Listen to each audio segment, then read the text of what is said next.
No hay parecer en él, hablando de Cristo, ni hermosura. Le veremos más sin atractivo para que le deseemos. Despreciado y desechado entre los hombres, varón de dolores, experimentado en quebranto, y como que escondimos de él el rostro. Fue menospreciado y no lo estimamos. Ciertamente llevó él nuestras enfermedades y sufrió nuestros dolores, y nosotros le tuvimos por azotado, por herido de Dios y abatido.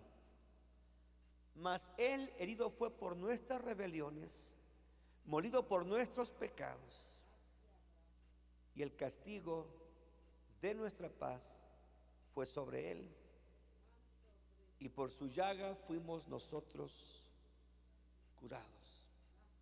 A los 30 años empieza a hacer milagros, empieza a juntar un grupo de 12 personas a los que llama, les empieza a enseñar, empieza a predicar palabras que nunca jamás nadie había escuchado.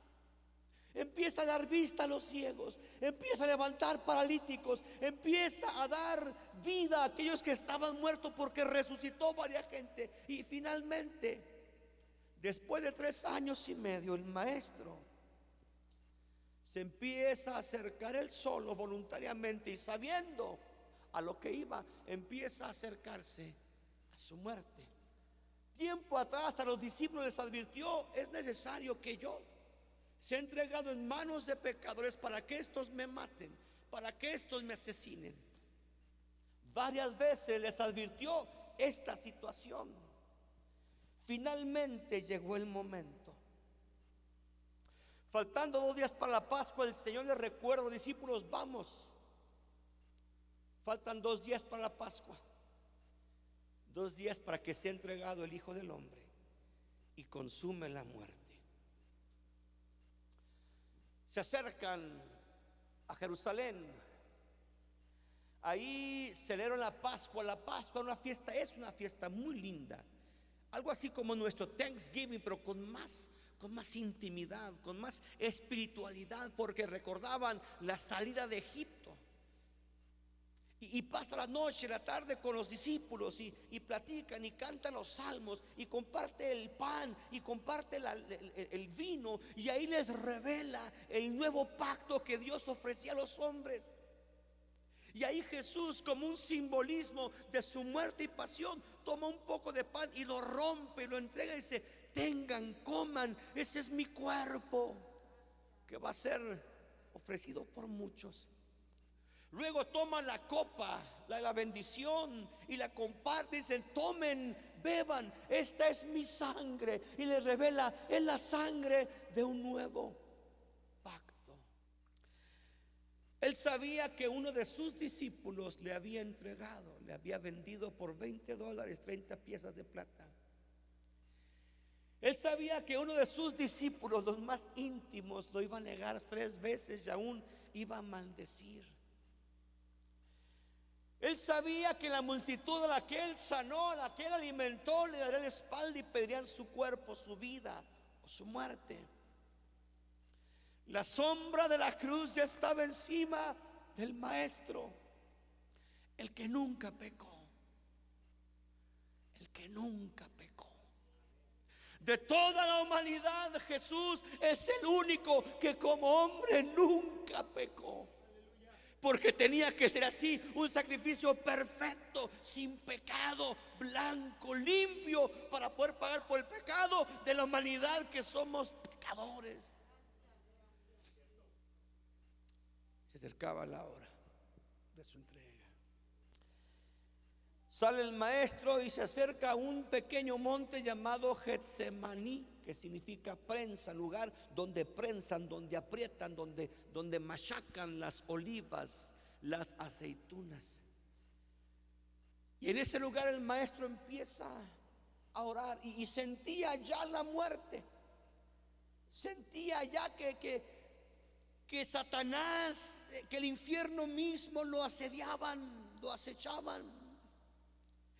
Él sabía que en unas cuantas horas se convertiría en maldito, porque la Biblia establece que todo aquel que muriera en un madero sería maldito.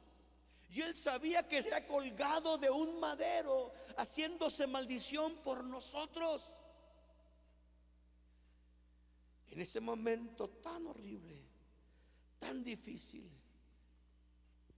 el maestro, angustiado, dice la Biblia, que se tiró de rodillas y puso su cara en el suelo y empezó a decir: Padre, si fuera posible, haz que pase de mí esta copa. Si es posible, Padre, yo sé a lo que me enfrento, yo sé el dolor que va a producirme la cruz, los clavos, los golpes, pero peor aún, yo sé el dolor que va a producirme el cargar el pecado de millones y millones de hombres y mujeres pecadores.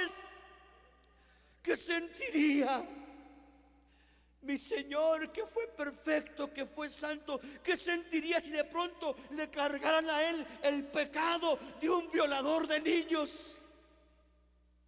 ¿Qué sentiría el ser más puro, el ser más perfecto, si de pronto sintiera el efecto del pecado de millones de asesinos, de sicarios? ¿Qué sentiría? El dolor de la cruz, de los clavos, los latigazos, los golpes, fue nada. Era un viaje, era un paseo, era nada comparado con el dolor que produciría el dolor moral de cargar los pecados de toda la humanidad. Yo recuerdo que allá en Juárez pasábamos de jóvenes por las cantinas, allá por las calles Mariscal, por la Ugarte, y cuando abría la puerta de la cantina se sentía que salía una atmósfera así pestilente, fuerte. Se sentía literalmente que el pecado salía. ¿Qué sentiría Jesús al cargar el pecado de aquel hombre que ve pornografía en lo oculto? ¿Qué sentiría Jesús al cargar el pecado de aquel que viola niños? ¿Qué sentiría? Sentir el maestro siendo perfecto, que de pronto le cargaran millones y millones y millones y millones y millones de pecados sobre él?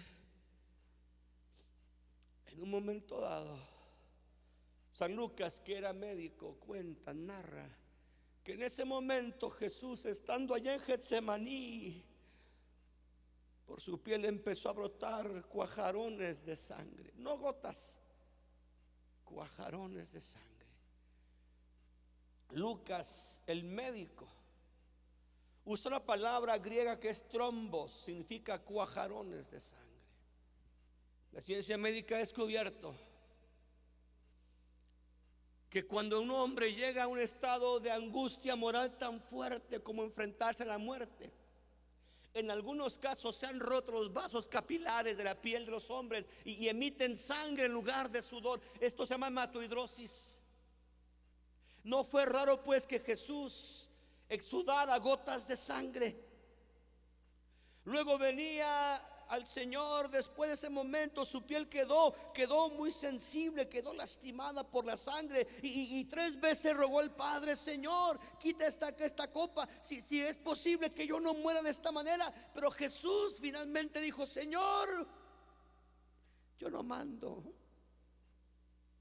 Señor, yo te ruego que si es posible pases de mí este tipo de muerte, esta copa te ruego, pero Señor, que no se haga como yo digo, sino como tú dices, Padre.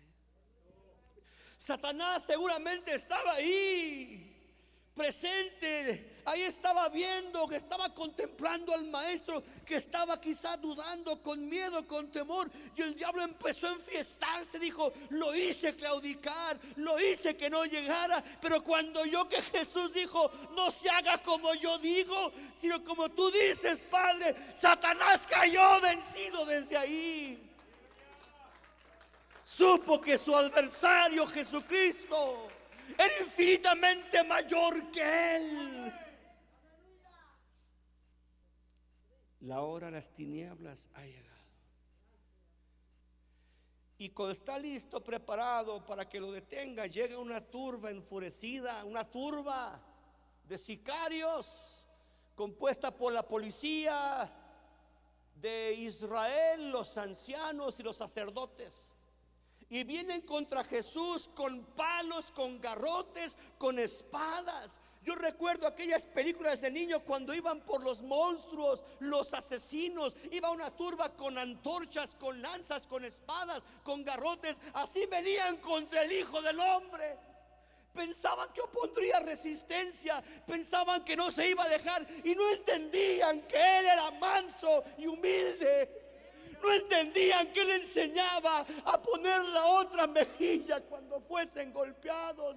No entendían que Él dijo: ama al que te odia. No entendían que venían a cumplir el mandato divino. Lo detienen. Llega con el sumo sacerdote Anás, Caifás, y ahí empiezan a juzgarlo. Un remedo de juicio, una basura de juicio, donde estos enemigos religiosos del maestro se convierten en juez, se convierten en parte. Lo acusan de muchas cosas, pero nada podía probarse. Buscan testigos falsos que vengan, digan: sí, yo lo oí que dijo que Él destruyó el templo, y que hablaran mal de Él. Y Él enmudeció su rostro, tal como Isaías decía: no alzará su voz en las calles, mi siervo justo. Desesperados los viejos horribles, desesperados los miserables hipócritas religiosos le preguntan: ¿eres tú el Hijo de Dios? Y Jesús dijo: tú lo has dicho. Tú, enemigo mío, lo acabas de decir. Y desde ahora verán al Hijo del Hombre viniendo en su gloria. Y aquellos siniestros hipócritas dicen: ¿qué más queremos oír? Ya solitos se echó la soga al cuello y rasgaron sus vestidos. Dijeron: con esto tenemos para matarlo. Pero ellos no podían decidir matar a Jesús. Tenían que pedir permiso a Roma primeramente. Y lo mandan con Pilato. Y Pilato no encuentra culpa y lo manda con Herodes. Y Herodes también dice que lo ve sin culpa y lo devuelve una vez más con Pilato. Y Pilato lo presenta ante una turba de gente ingrata. En aquel tiempo, en la fiesta de Pascua, la costumbre era que presentaban a dos malhechores y el pueblo decidía a cuál perdonar. Los dos iban a morir, pero el pueblo decía: ¿sabes qué? Perdona a este. Y lo dejaban ir y mataban al otro. Y Pilato sabía que ese Jesús era inocente, y llevan a otro reo llamado Barrabás, un asesino y un criminal. Y Pilato intenta que la gente escoja a Jesús para perdonarlo y matar a Barrabás. Y cuando los presenta, Pilato dice: ¿a quién quieren que suelte? Había una multitud quizá de miles en aquel patio. Y Pilato dice: ¿a quién le suelto? Y la gente, Pilato pensó: seguramente van a decir: suelten a Jesús. Él nos dio de comer. Él levantó al paralítico. Él dio vista a mi padre que era ciego. Él libertó a mi hijo endemoniado. Seguramente la gente diría: suelta a Jesús y mata a Barrabás. Pero no. La gente dijo: queremos a Barrabás. ¿Y qué hago con Jesús? Crucifícalo. Qué increíble. Qué increíble. La más horrenda de las ingratitudes. Ahí había gente a la que Jesús les dio de comer. Allí había gente que Jesús libertó de demonios. Allí había gente que escuchó al maestro hablar y ahora gritaban: crucifícale. Y Pilato dijo: bueno, ustedes mandan, yo me lavo las manos, que la sangre de este justo caiga sobre ustedes. Y aquellos torpes, ciegos, dijeron: sí, que la sangre de él caiga sobre nosotros y también nuestros hijos. Y así fue. 30 y tantos años más tarde, Roma llegó y mató a todos aquellos que habían dicho que la sangre cayese sobre ellos y sus hijos. Cuando el maestro llega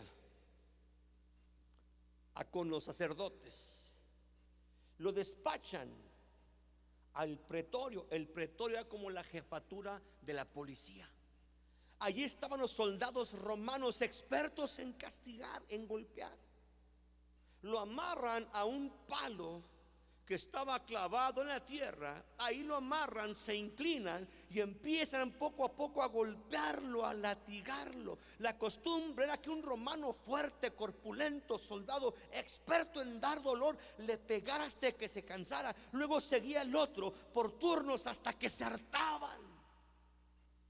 La historia cuenta que mucha gente moría allí en el pretorio por los latigazos. Eran látigos cortos, un mango corto, eran siete hileras, 7 tirones de piel, y amarraban pedazos de hueso, pedazos de hierro, pedazos de acero, de tal forma que cada latigazo eran 7 latigazos.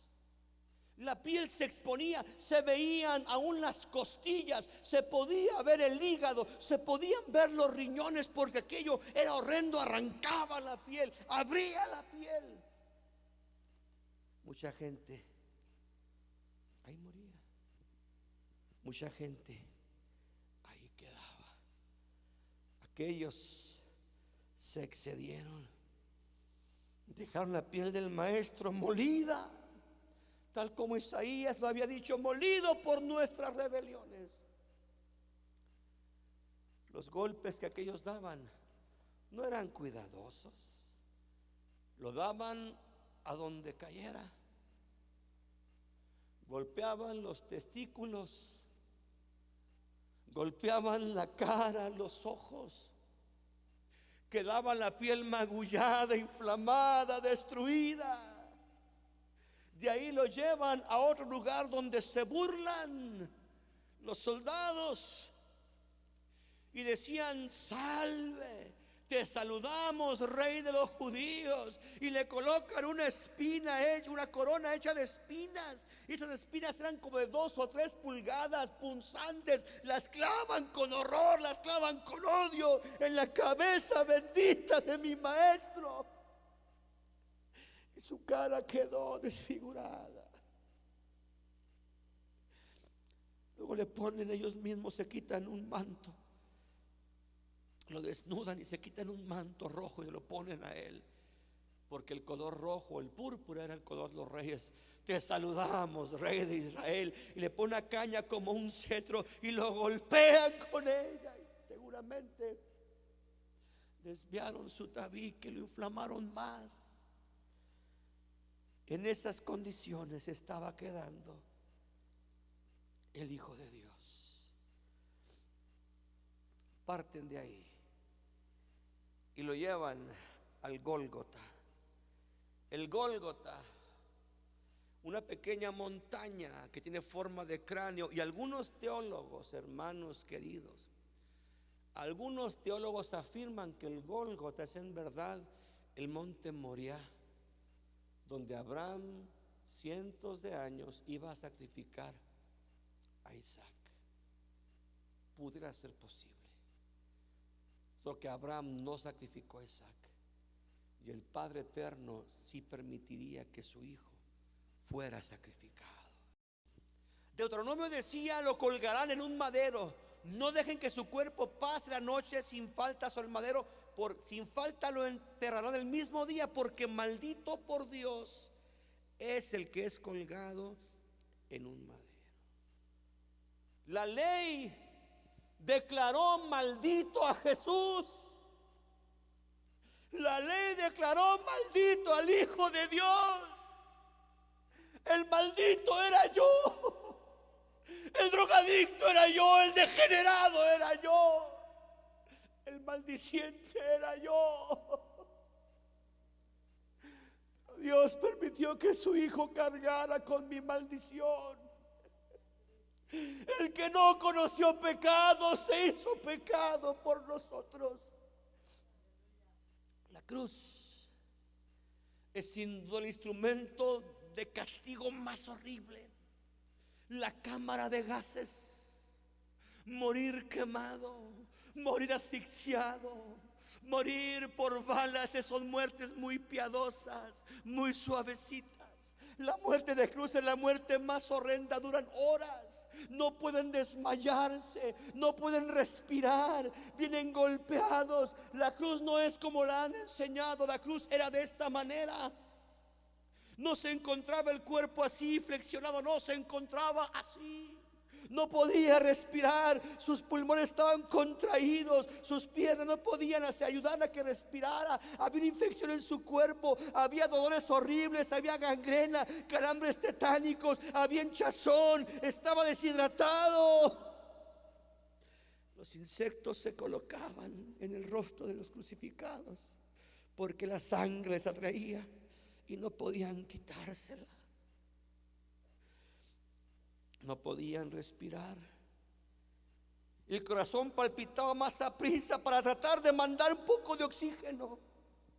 Había líquidos alrededor del corazón llamado efusión pericardial, de los pulmones, efusión pleural. Los pulmones se colapsaban, el corazón empezaba poco a poco a faltar, a fallar, y la víctima se sofocaba y no podía respirar. La falta de oxígeno al corazón lo afecta y produce lo que llaman los médicos un infarto al miocardio, y el corazón puede romperse, estallar, una ruptura cardíaca, le llaman los médicos. Llega la cruz, tienden la cruz en el piso y acuestan sobre ella al maestro. Ya venía golpeado, ya venía sangrado, ya venía cargando con aquella cruz, con aquella corona. Luego le clavan los clavos para sujetarlo en el madero, en los travesaños. Este tipo de clavo era el clavo que usaban para crucificar a los hombres. No era un clavo delgado, galvanizado. No, era un cincel que penetraba en esta parte, el tendón palmar. Atravesaba y no lastimaba el hueso, lastimaba simplemente los músculos. Dicen que producía un dolor horrible y que este dolor viajaba por todo el cuerpo. En ese momento, cuando el maestro se encontraba ahí, abre sus labios. La historia nos enseña que cuando algún crucificado abría su boca en la cruz, era para maldecir a la gente que estaba ahí, era para injuriar, era para lanzar blasfemias. Y cuando ven que Jesús empieza a abrir la boca, dicen: de seguro nos va a condenar. El maestro, cuando habla, no maldice, porque Jesús no viene a maldecir, Jesús no viene a hacernos daño, Jesús viene a salvarnos.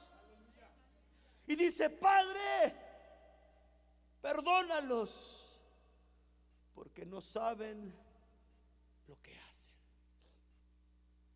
Y ciertamente el hombre está ciego. El hombre está ciego.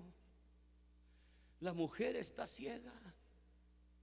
Como que no entiende que sus actos van a costarle la vida. El drogadicto sabe que puede morirse y no puede entenderlo, no puede verlo. El hombre que adultera, el hombre que piensa que puede engañar a Dios, el hombre que pasa su vida blasfemando, ofendiendo, adulterando, robando, transando, piensa que Dios no lo ve, y el que no puede ver es él, porque está ciego.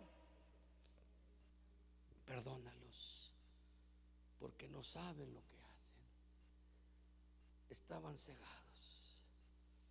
Por eso el maestro, en lugar de ofenderlos, en lugar de maldecirlos, dice: Padre, perdónalos, porque no saben lo que hacen.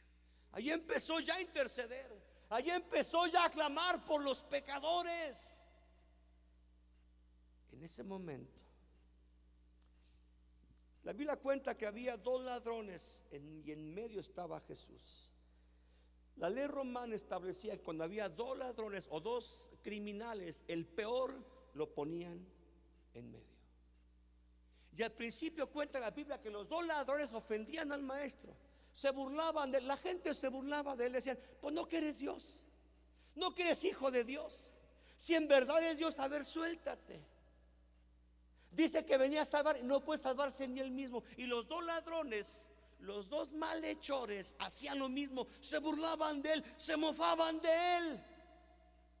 Pero uno de ellos, aleluya, uno de ellos empezó a ver quién estaba a un lado de él muriendo. Seguramente aquel que era judío conocía posiblemente las profecías, conoció un poco acerca de la ley y entendió poco a poco que ahí se encontraba enseguida de él el que podía libertarlo, el que podría salvarlo. Al principio los dos lo injuriaban, después uno de ellos cambió y hasta defendió al maestro. El otro malhechor, ciego, duro de corazón, ofendía a Cristo: si en verdad eres Cristo, sálvate y sálvanos. Pero este otro, que ya estaba siendo tocado por la gracia, intercede y dice: hombre, qué ciego eres, qué necio eres, estás muriéndote y ni aún así te arrepientes, ni aún así entiendes tu condición. No entiendes que tú y yo, dijo el ladrón, bueno, vamos a llamarle, merecemos esta muerte, pero este que está aquí es sin mancha, es perfecto, es limpio. Hermanos amados, qué lamentable que en la iglesia y en el mundo hay gente como estos ladrones que han sido expuestos a Cristo. Muchas veces Dios te ha hablado de muchas maneras. Dios te ha enviado buenos predicadores, malos predicadores. Dios, has visto la mano de Dios, has visto la misericordia de Dios. Te ha hecho milagros Dios en tu vida, a tus hijos, a tu familia. Pero sigues empeñado en pecar. Sigues empeñado. Así estaba aquel hombre. Pero el otro le dijo: Señor, he entendido en mis últimos segundos, pensó, he comprendido ahora que estoy a punto de morir, que tú eres el Rey de Israel, que tú eres el Mesías que tanto tiempo hemos esperado. No pareces un rey, no pareces una majestad de la tierra, no pareces un potentado, pareces un criminal macilento, sangriento, pero entiendo que tú eres un rey, o que eres el rey. Te pido, Señor, acuérdate de mí cuando vengas en tu reino. Eran las palabras de uno que estaba a punto de morir. Y el Señor le dijo: de cierto te digo que hoy estarás conmigo en el paraíso. Aquel hombre reconoció dónde estaba, con quién estaba, y clamó, pidió misericordia al Rey de Reyes y Señor de Señores. Y Cristo, que es lo que quiere, inmediatamente le abrió la puerta al cielo. Hoy estarás conmigo en el paraíso. No estarás ya con enfermedades, no en la cruz, en el reino espiritual de mi Padre. Tiene cuidado hasta el último detalle de nuestras carencias, de nuestras necesidades. Y vio una mujer que estaba ahí llorando. Una mujer que también agonizaba de dolor junto con él. Una mujer buena, una mujer santa, a la que amamos, a la que respetamos. Instrumento escogido por Dios. Pero una mujer nada más. No más. No menos. No la madre de Dios, porque Dios es eterno, es principio de la creación. no puede tener padre ni madre. Él es eterno. Pero aquella mujer lo tuvo en su vientre 9 meses, lo cuidó, lo amamantó y lo amaba como a su hijo. Y estaba ahí la pobre mujer, me refiero a María, y estaba ahí destruida, viendo cómo a su hijo lo estaban haciendo pedazos, viendo a su hijo desnudo, porque en aquel tiempo la práctica era que al crucificado lo desnudaban, expuesto. Vio que la gente le escupía, que la gente blasfemaba, le ofendía, y estaba ahí llorando, triste. Y el maestro pronuncia la siguiente palabra, dirigiéndose a María, le dice: mujer, he ahí tu hijo. Hijo, he ahí tu madre. El maestro fue un buen hijo como hombre. Nunca vemos que le dijo mamá o madre, nunca, ama, nunca. Le dijo mujer. Y sería muy lamentable que si siempre llamó mujer, ahora le dijera madre, porque eso removería más el dolor de aquella mujer. La sigue llamando mujer. En los momentos, mire qué increíble, en los momentos dolorosos de su angustia, su agonía, no se acordaba de él, se acordaba de todos. La humanidad de ladrón ya ahora su madre humana. Y no se olvidó de ser tierno y se le encargó al discípulo amado: mujer, ahora Juan te va a cuidar. Juan, encárgate de ella, te la encargo mucho.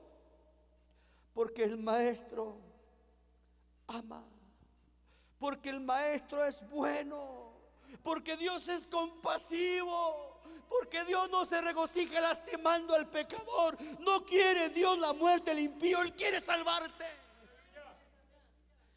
Y atendió a aquella mujer. En ese momento, la Biblia dice que el pecado nos separa de Dios, que el pecado pone una barrera entre Dios y el pecador. Y en este momento sucede un fenómeno teológico muy interesante. La Trinidad de Dios, el solo Dios, Padre, Hijo, Espíritu Santo, estaba ahí. Cristo es perfecto Dios, pero también perfecto hombre. Y como hombre, Jesús hablaba con el Padre. Recuerden que una función muy regular del maestro era la oración. Por la madrugada, por el día, ayunaba. Entonces había comunión con el Padre. Jesús le decía: Abba, papi, papá, Abba. Cuando Jesús fue presentado por Juan en el río Jordán, el Padre abrió los cielos, llegó el Espíritu Santo y se posó en el cuerpo del Maestro. Y el Padre habló diciendo: este es mi Hijo amado, en quien tengo gran complacencia. Pero ahí se separó el Padre de Cristo. Se separó el Padre por primera vez del Jesús, del hombre. ¿Por qué? Porque Jesús cargó el pecado de los hombres, y el pecado separa de Dios. Y en ese momento el pecado colocó una especie de barrera entre el Padre y el Verbo, el sacrificado, el sacrificio, el Cordero de Dios. Y en ese momento el Maestro sintió la soledad. Voy a decirlo, quizá el abandono de Dios. No porque Jesús se separara de Dios, sino porque el pecado separa de Dios. Y Jesús lanza un grito desgarrador. No le dijo Abba, le dijo: Dios mío, ¿por qué me has abandonado? Eloí, lema sabactani.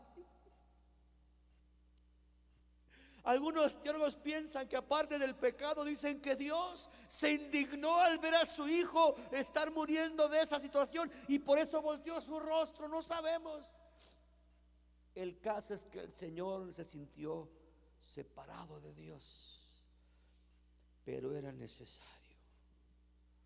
Isaías dijo: cuando haya puesto su vida en expiación por el pecado, verá descendencia, verá linaje, vivirá por largos días, significa por la eternidad, y la voluntad de Jehová será en su mano prosperada. Verá el fruto de la aflicción de su alma y quedará satisfecho. Esto significa: va a morir, va a sufrir, pero cuando resucite va a ganar millones y su alma va a estar satisfecha, va a estar contenta. Y uno de esos somos usted y soy yo. Murió el maestro, fue atormentado, derramó su sangre, pero hasta después de 2000 años el ramalazo, el golpe, el efecto de aquella sangre aún sigue lavando pecados.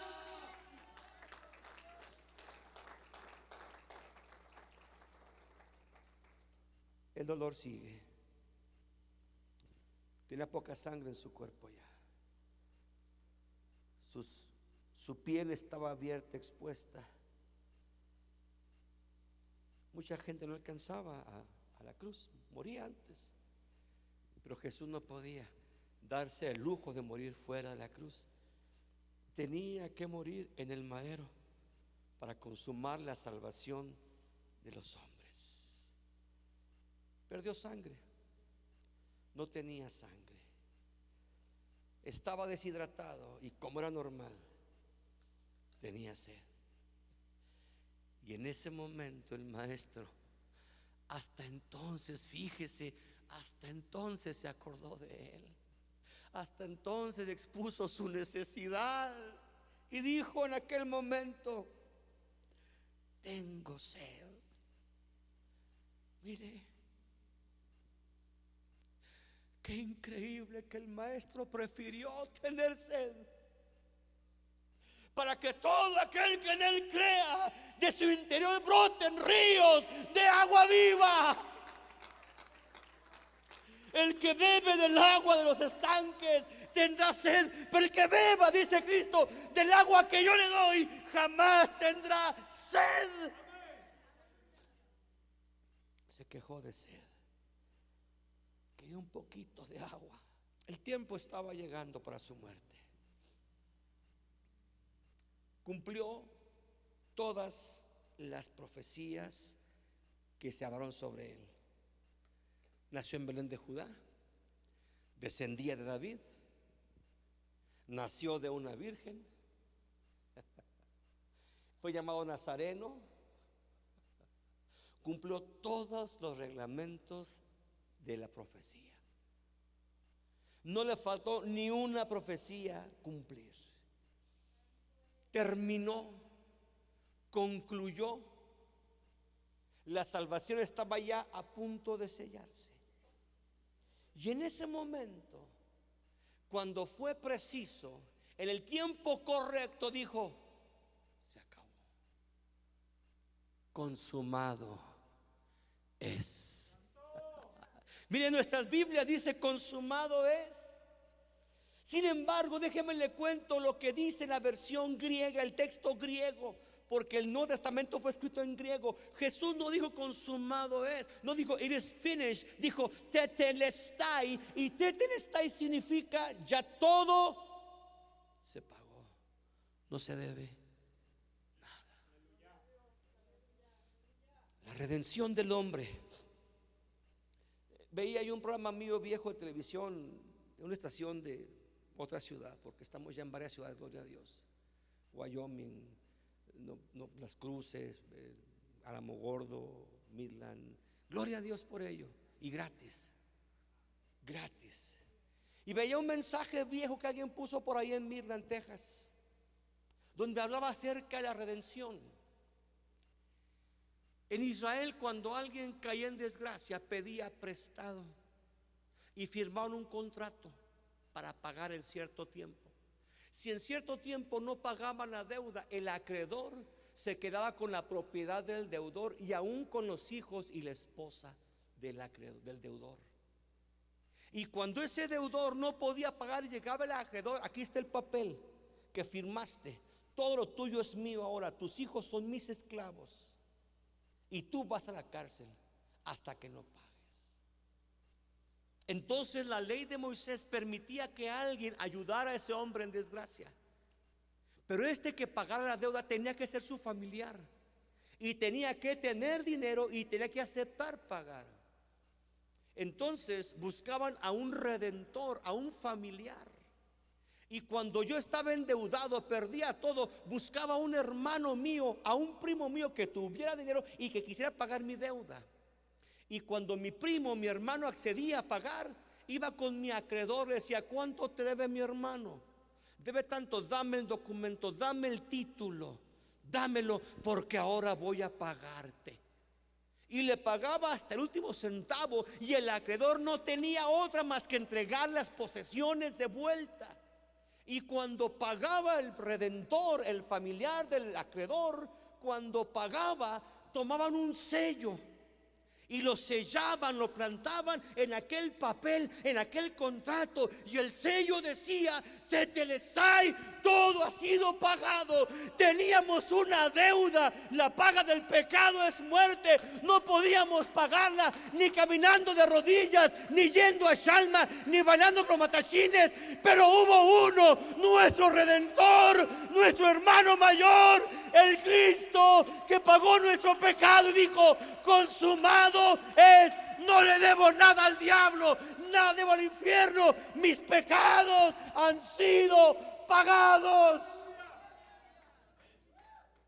Hay un canto muy lindo que recuerdo cuando estaba niño: mis pecados son borrados ya, mis pecados son borrados ya.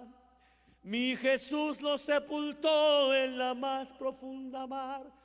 Mis pecados son borrados ya. ¿Dónde están los que te acusan?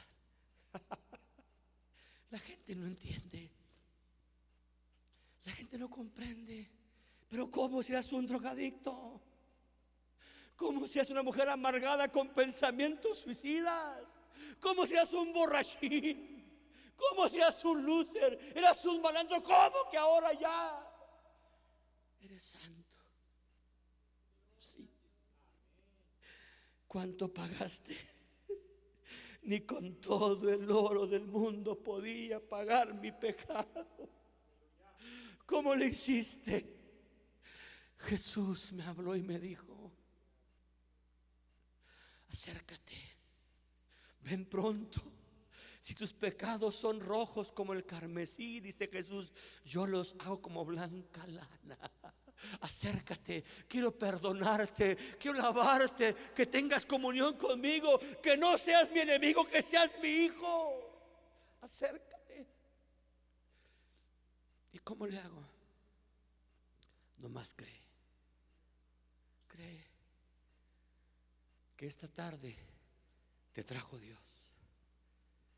Que esta tarde no fue que se hizo la invitación o porque era Viernes Santo, no, te trajo Dios. Créelo.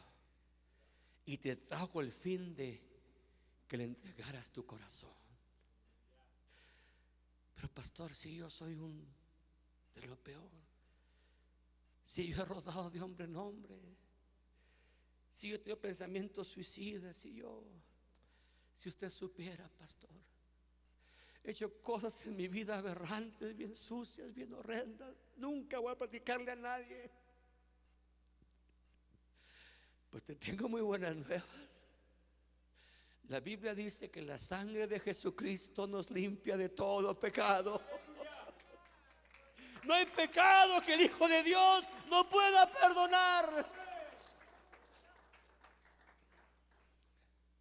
La Biblia dice: de modo que si alguno está en Cristo, nueva criatura es. Las cosas viejas pasaron y aquí todas son hechas nuevas.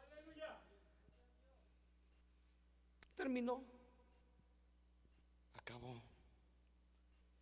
Y una vez que el Señor cumplió a cabalidad, dijo: Padre, I'm ready. Padre, en tus manos encomiendo mi espíritu. Pudo haberle dicho como Pablo: Padre, peleé la buena batalla. Y seguramente el Padre puede decir: ya lo había dicho yo, este es mi Hijo amado en quien tengo contentamiento. Padre, estoy listo. Aquí está mi vida. Y murió. Termino con esto. En Israel, en Jerusalén, había un templo, no más un templo. La gente no entraba al templo, nomás los sacerdotes. La gente entraba a los patios, pero al templo nomás los sacerdotes. El templo era pequeño y estaba dividido en dos sectores. Una parte llamada el lugar santo.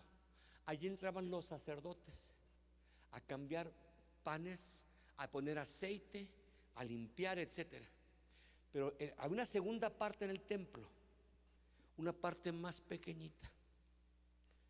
Esta parte se llamaba el lugar santísimo o el santo de los santos.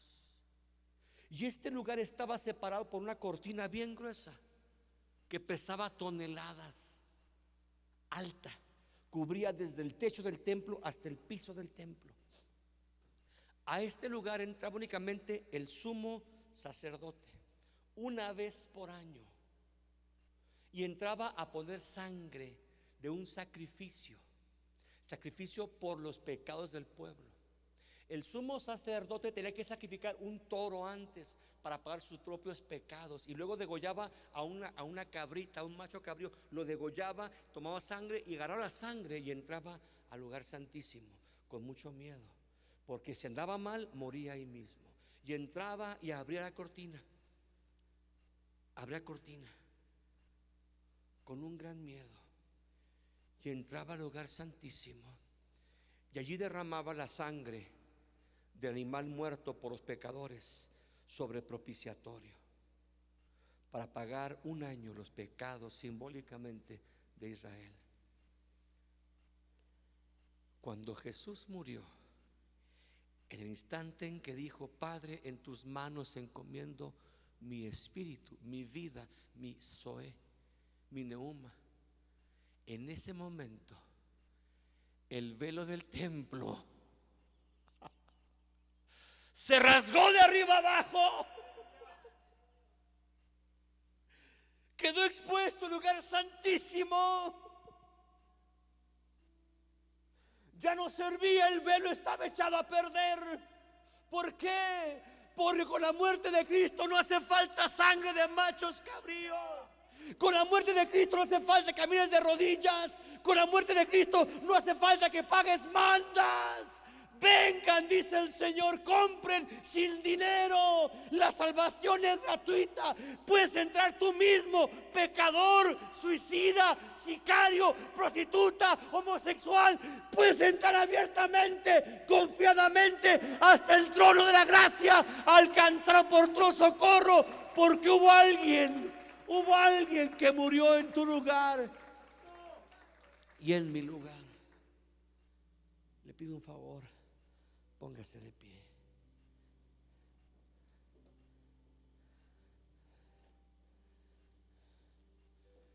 Todo ha sido pagado. Todo ha sido pagado. No tienes por qué sufrir.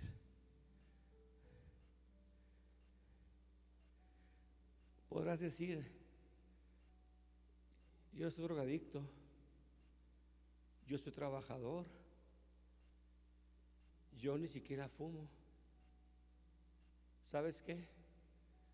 Vas en el mismo carrito que el peor sicario, porque todos somos pecadores, empezando por mí. La única forma es viniendo a la cruz, al sacrificio. Habrá esta tarde alguien que diga: yo quiero.